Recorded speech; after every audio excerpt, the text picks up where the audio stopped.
خوشي أو خواه دل بجار تورا حرام وحلال بوديارك أوتا إيوه آتا برو بزانا كلمة رب لقرآن بشيات تولي الحمد لله رب العالمين مصفاص بزاري الله جل جلاله ببردوامي هم مصفاص يجيش بو الله وخوي خاوانيتي وشايستيدي بو لبري رب العالمين لبري بربي خوم يزان ربي هم جهال يعني زي ما يدروزن بو شي روي حلال وحرام ليش كورقدي ها 1000 وبين يشكو بدرو خيتو اي سلميني دجيتي كافريت بي لا اله الا الله قافنيه كاك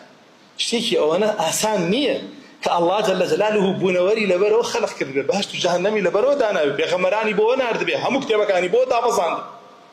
ما اسان نيه اما ابي تي بقي اما ابي نيشكيني ابي بيروي بكي ابي بزاني شروطي شيء ابي بزاني معناي شيء ابي اما بزاني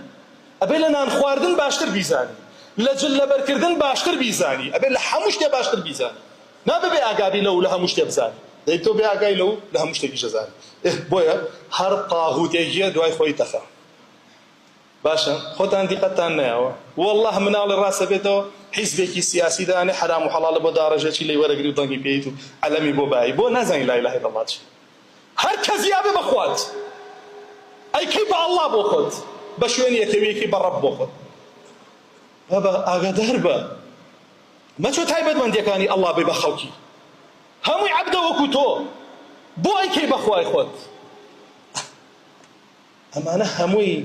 عبد مربوب وكتو بو اي كي بربي خد بو انك حرام وحلال لغير الله ورقري يقنا لا اله الا الله كانت تفرتونا كردو باشا او نفي دوام نفي ثيم بريتيالا نفي طواغيت الله سبحانه وتعالى فرمي فمن يكفر بالطاغوت ويؤمن بالله فقد استمسك بالعروة الوثقى هر كسي كافر بطاغوت وإيماني بو الله جيجيرك أو دستي قرتوا بلا إله إلا الله وفي شيء تبهشت أو عروة الوثقى ابن عباس فرمي لا إله إلا الله